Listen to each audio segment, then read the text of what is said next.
for that matter. Joining me now for more on what's going on in Iraq are Stephen Miles, Coalition Director for Win Without War at the Center for International Policy, and Michael Shank, Associate Director of Legislative Affairs for the Friends Committee on National Legislation. And Stephen and Michael, good to be here. Thanks for being welcome to the program. Thank you. You're Michael. Yes. Michael, bring us up to speed. What's the latest on this, on what's going on in Iraq? Right. So as you mentioned in the preface, it looks like Obama's considering airstrikes, drone strikes. The intel briefing on the Senate side had senators coming out saying we're considering it. We'll likely see either military aid or some version of airstrikes, drone strikes, probably no boots on the ground. But that's where Congress and the administration is right now. Right. And Stephen, your analysis consistent with that? Yeah, I think that's right. I think what you're hearing, though, from a lot of members of Congress is a deep level of discomfort with some of the things being talked about.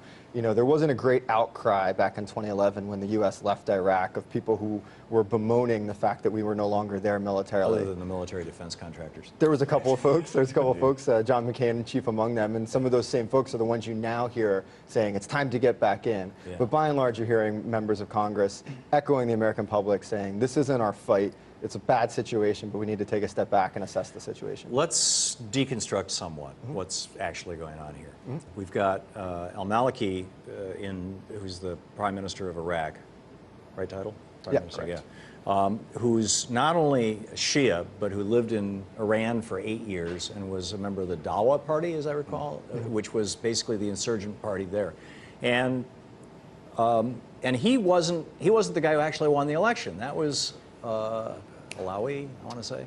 Well, the Iraqis just had elections earlier this year, and they actually haven't formed a government yet. So Maliki's party has kind of won the most seats, but there was talks going on before kind of the latest upheaval about a lot of the other parties coming together, particularly because of Maliki's divisive sectarian policies over the last several years. Because he's been super friendly to the Shia and super hostile to the Sunnis. Well, if I can insert there, because the Senate is quite keen to point fingers at Maliki, but here's the problem. We were never keen to integrate Sunni forces or leadership into Baghdad and central government. From day one. From day one. The biggest mistake So in terms made. of political marginalization, economic marginalization, we did it too. So we need to point the fingers back at us in terms of how do we integrate Sunni leadership in a more meaningful way rather than just giving them munitions and monies in the Anbar province, calling them sons of Iraq and these awakening councils like we're doing in Afghanistan. Well, where I was going with that is here you've got a prime minister who's aligned with the Shia and who came out of Iran, who in many ways has a closer allegiance to Iran than he does to the United States. I mean, you could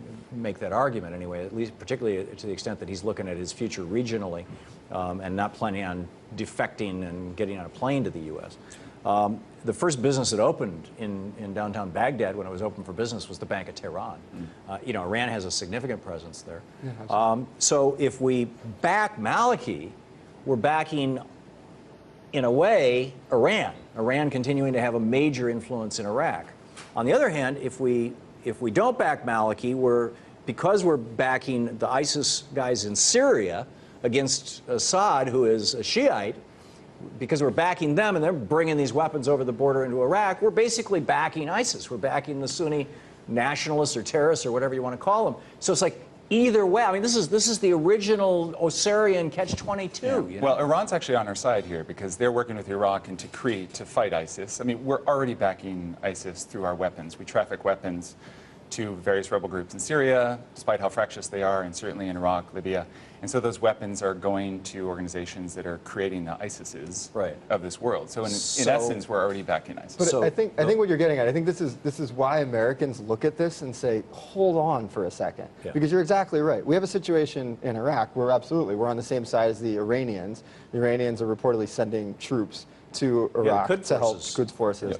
On the flip side, the Iranians are helping the Assad government, and we're opposed to the Assad government in Syria, and ISIS is on the other side of that. And so there's on our side on that one. So there's kind of a whole mess, and the American people look at it and they just say, this is not our fight. This is not where we belong. There's this giant bonfire burning, and we got 30 gallons of diesel fuel, and we can pour it on the left side of the fire or the right side of the fire, but it's still the damn fire. There's something else that the U.S. government needs to take responsibility for. We actually did not care about the Iraq security forces. One, we disbanded them under Bush, but then in the initial invasion. In the initial invasion, but even after that, we wanted to boost a couple 100,000 security forces. Didn't give them the sufficient funds to sustain the security forces. A couple 100,000, $20 billion to train train them, but then how are they going to sustain themselves when we withdraw? And so you're seeing them defect, switch sides, leave posts. So a lot of people are shocked at security forces. They're not willing to stand up. Iraq's not willing to govern itself, but we didn't actually help them. Isn't it though most of the defections, most of the people who are defecting from the Iranian, or the Maliki, the Iraqi military, are falling into one of two broad categories. Either A, they're Sunnis, and they're saying, screw this, Maliki is on the side of the Shia, and I'm going to join ISIS because they're at least nationalists. Right. Or they're just facing oncoming forces and they're saying, it's not worth giving up my life for this. Well, this is why political mainstreaming and economic mainstreaming is so important, this marginalization that I talked about, but also something Tom Friedman was writing about in terms of the environmental issues at stake. Oil, water, quite rich in the north, Tikrit, Mosul, and so to your nationalist agenda, they're seizing resources because they're rich in the north, so we have to look at that as well. The other thing they're seizing is weapons. And I mean, you talk about pouring fuel on a fire. One of the reasons ISIS had the kind of ammunition stores and weapons caches that they had was because they stole from CIA weapons store in Syria originally. That had been there to help the alleged moderate rebels in Syria. So ISIS got their hands on that. That enabled first their attacks in Fallujah, and then later their offensive in northern Iraq. And of course, in those, when they took Fallujah and Mosul, they then took all the heavy armament that was there from the Iraqi army. So there's some conflicting reports coming out today about whether they've captured things like Blackhawks and Humvees, but what's very clear is that they're now getting weapons and munitions that the Americans gave to the Iraqi military. So we are just dumping fuel on this fire. We see great video of the ISIS operating our Humvees and our MRAPs, so yeah, it's definitely in their hands. So, you know, given all this, it seems like the most rational thing to do would be to, I talked to Dar Jamil today on my radio show, and he said, just step back. The Maliki government is going to fall. Let them fall. It's only a marginally legitimate government, if that, and the Iraqis will sort this out. Is that too bitter or too bitter's not the right word, too raw, too libertarian? Well, I concur with the democratic approach. Certainly airstrikes or drone strikes will only fuel the fire that you talked about and exacerbate the situation. I don't think step back entirely because we created some of this mess in ways that I spoke of. So some kind of engagement, not military engagement, but proactive political economic engagement. You have to look at the problem as a regional problem. I mean, this isn't something that's just going on in Iraq or just going on in Syria. It's really part of a broader conflict. It's part of a much bigger problem. And until we take the time and energy to really pursue diplomacy, really pursue political solutions, we're not going to solve it. And we can do an airstrike here, we can do an airstrike there. It's not going to solve the problem. That means engaging Iran. It does because mean they're a major player in that region. And what if our foreign policy was to be, you know, once you guys get your act together, we'll build schools and institutions, but until then, don't depend on us for military support. Well, what a great lesson for Afghanistan, because we're doing the same thing there. A couple 100,000 troops, how are we going to sustain them after we've trained them? Going forward, Afghanistan might implode in the same way.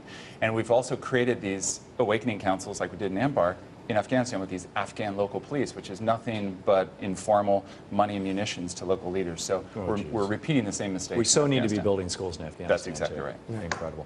Guys, thank you so much for being with us. Thank you, Tom.